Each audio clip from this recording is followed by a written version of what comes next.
કેન્દ્રીય ગૃહમંત્રી અમિત શાહ ગુજરાત આવશે। 17 અને 18 મેના રોજ ગુજરાત પ્રવાસે આવશે અમિત શાહ। ગાંધીનગર અમદાવાદમાં કાર્યક્રમોમાં હાજરી આપશે।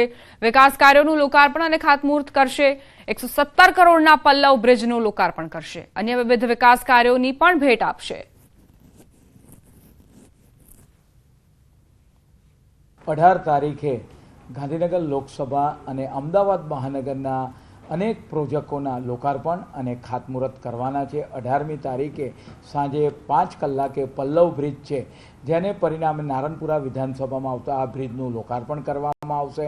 પરિણામે 1.5 લાખ જેટલા વાહનોને તેનાથી ફાયદો થશે। રાજ્ય કેબિનેટની બેઠકમાં મહત્વનો નિર્ણય લેવાયો છે। સરકારી કર્મચારીઓ માટે મહત્વની જાહેરાત કરાઈ। પીએમજેવાય યોજનામાં સરકારી કર્મચારીઓને ફાયદો। હવે 10 લાખ સુધીની સીધી સારવાર કર્મચારીઓને મળશે। પીએમજેવાય યોજનાને લઈ સરકારે પરિપત્ર કર્યો। રાજ્યના 6,40,000 કર્મચારીઓને લાભ મળશે। રાજ્ય સરકારની તિજોરી પર 330 કરોડનું નવું ભારણ પડશે।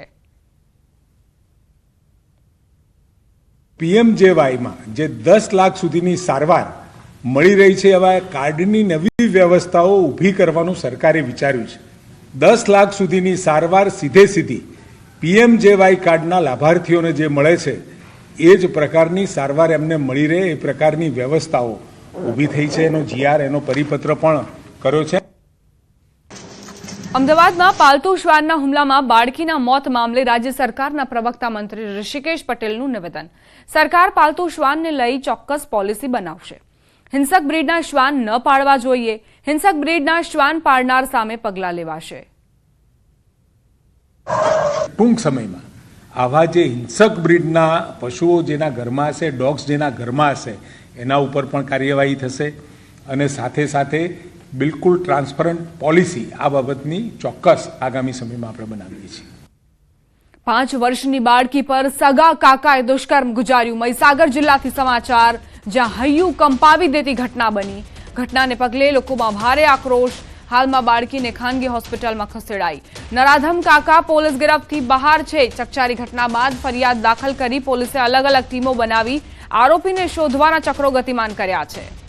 મહીસાગરમાં 5 વર્ષની ફૂલ જેવી બાળકી અને તેના ઉપર કાકાએ જ દુષ્કર્મ ગુજાર્યું। બાળકીને પીખી નાખી। અત્યારે સારવાર માટે તેને ખાનગી હોસ્પિટલ ખસેડવામાં આવી છે।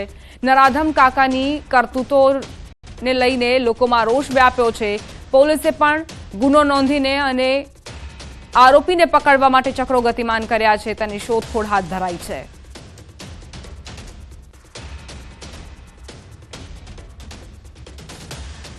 સમાચાર અમદાવાદથી। રખિયાલના મોરારજી ચોકમાં ડિમોલેશન। ચુસ્ત પોલીસ બંદોબસ્ત વચ્ચે ડિમોલેશન કરાયું। હાઉસિંગ બોર્ડની જગ્યામાં ગેરકાયદેસર બાંધકામ કરાયું હતું। 20થી વધુ કારખાના અને દુકાન પર બુલડોઝર ફેરવાયું। કોમન ઓપન પ્લોટ પર બાંધકામ કરવામાં આવ્યું હતું। અગાઉ વર્ષ 2008માં ડિમોલેશન કરાયું હતું, જ્યાં ફરી બાંધકામ થયું હતું। મિલ મજૂરો માટેની સ્કીમ હતી, જ્યાં બાંધકામ કરવામાં આવ્યું હતું। તો અમદાવાદ શહેરમાં સતત બીજા દિવસે ડિમોલેશનની કામગીરી ચાલી રહી છે। મોરારજી ચોકમાં આ ડિમોલેશનની કામગીરી હાથ ધરાઈ છે। 20થી વધુ કારખાના અને દુકાન પર બુલડોઝર ફેરવી દેવાયું। કોમન ઓપન પ્લોટ પર આ દબાણો કરવામાં આવ્યા હતા। સંવાદદાતા ઋત્વિજ લાઈવ જોડાઈ ગયા છે। તેમની પાસેથી વધુ જાણકારી લઈએ। ઋત્વિજ, કેવા પ્રકારના દ્રશ્યો તમને જોવા મળ્યા છે? ઓપન પ્લોટમાં જે દબાણ કરવામાં આવ્યા હતા તેમને ધરાશાયી કરી દેવાયા છે, શું વિગત?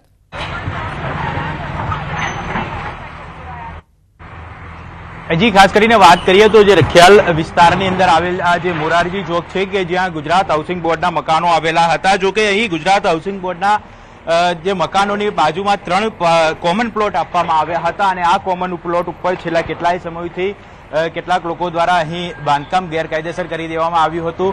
લગભગ 2600 જેટલી ચોરસ મીટર જેટલી જગ્યાની અંદર આ ગેરકાયદેસર બાંધકામ કરી દેવામાં આવ્યું હતું અને તે અમદાવાદ મ્યુનિસિપલ કોર્પોરેશન અને ગુજરાત હાઉસિંગ બોર્ડના ધ્યાન પર આવ્યું હતું અને તેના દ્વારા હવે આજે ડિમોલિશનની કામગીરી છે તે શરૂ કરી દેવામાં આવી છે। લગભગ 20થી વધારે એકમો ઉપર હાલ બુલડોઝર ફેરવવામાં આવી રહ્યું છે। આપ જોઈ શકો છો દ્રશ્યની અંદર અહીં કોર્પોરેશન, પોલીસ અને ગુજરાત હાઉસિંગ બોર્ડની સંયુક્ત કામગીરી કરવામાં આવી રહી છે। કોઈપણ પ્રકારનો અનિચ્છનીય બનાવ ન બને તેની પણ ખાસ તકેદારી રાખવામાં આવી રહી છે અને ખાસ કરીને લગભગ 400 જેટલા પોલીસ અધિકારીઓ અને કર્મચારીઓનો જે સ્ટાફ છે તે અહીં પોલીસ બંદોબસ્ત માટે તૈનાત કરી દેવામાં આવ્યો છે.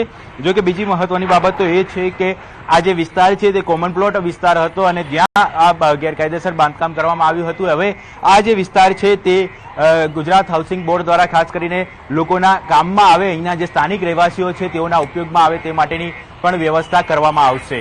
જી ઋત્વિજ, કેવા પ્રકારની કાર્યવાહીનો દોર આગામી સમયમાં પણ જોવા મળશે? કારણ કે આ જે સ્થાનિકો હતા, શું તે ફરિયાદ કરવા માટે પહોંચ્યા હતા સ્થાનિક તંત્રને અને ત્યારબાદ એક્શન લેવામાં આવ્યા છે કે પહેલાથી જ આ આખો વિસ્તાર રડારમાં હતો તંત્રને?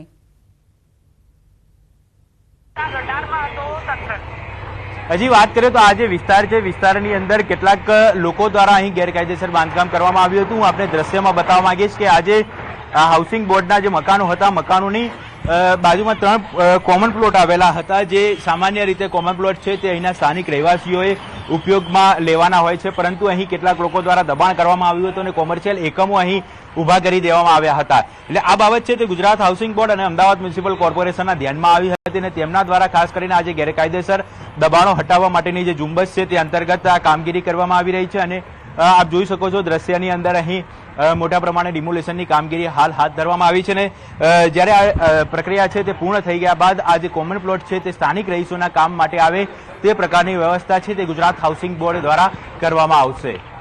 આભાર ઋત્વિજ જાણકારી આપવા માટે. ગુજરાત હાઉસિંગ બોર્ડના આ સ્થળ પર મોરારજી ચોક બાપુનગર ખાતે કુલ 3 કોમન પ્લોટ હતા. જે આસપાસમાં રહેતા 5008 મકાનોના રહીશોના અવરજવર માટે, એમના સદુપયોગ માટે, બેસવા માટે ઉપલબ્ધ હતા, જેમનો વર્ષોથી ગેરકાયદેસર રીતે કબજો થઈ ગયો અને કુલ 2680 ચોરસ મીટર જગ્યાની અંદર આ 3 કોમન પ્લોટ આવેલા હતા, જેની પર 25 એકમો દ્વારા, કોમર્શિયલ એકમો દ્વારા ગેરકાયદેસર બાંધકામ કરીને અને એનો ગેરકાયદેસર દુરુપયોગ કરવામાં આવી રહ્યો. મોરારજી ચોકમાં ડિમોલેશનની જે કામગીરી ચાલુ છે એ જગ્યા હાઉસિંગ બોર્ડની છે અને હાઉસિંગ બોર્ડ દ્વારા કાયદો અને વ્યવસ્થા માટે પોલીસ બંદોબસ્ત માગેલો છે અને એ અર્થે પોલીસ બંદોબસ્ત આપવામાં આવ્યો છે અને 385 જેટલા પોલીસ કર્મચારી, પીઆઈ, પીએસઆઈ અને એસીપી લેવલના અધિકારી હાજર છે અને ડિમોલેશનની કામગીરી ચાલુ છે. સુરતના કતારગામ વિસ્તારમાં ઘરફોડ ચોરી કેસમાં પોલીસે મેરઠના 4 આરોપીઓને ઝડપી લીધા. સીસીટીવી ફૂટેજના આધારે ચોર ટોળકીને પ્રાંતિજમાંથી ઝડપી લેવાઈ છે. પ્રાંતિજ પોલીસે નાકાબંધી કરી તમામ ચોરને ઘરના એક ધાબા પરથી ઝડપી લીધા છે. સોના ચાંદીના દાગીના સહિત 8 લાખનો મુદ્દામાલ કબજે કરાયો. કતારગામ વિસ્તારમાંથી રાત્રિના સમયે ચોરી કરી આરોપીઓ ફરાર થઈ ગયા હતા. આરોપી પાસે 4 પિસ્તોલ, 5 જીવતા કાર્ટિસ પણ કબજે કરાયા છે. આ ગુનામાં પકડાયેલ 4 આરોપીઓ મેરઠ ઉત્તર પ્રદેશના રહેવાસીઓ છે. જે આરોપીઓ પાસેથી પ્રાંતિજ પોલીસે એક પિસ્તોલ, કાર્ટિસ નંગ 5, સોના ચાંદીના દાગીના રૂપિયા 8,90,458 મળી કુલ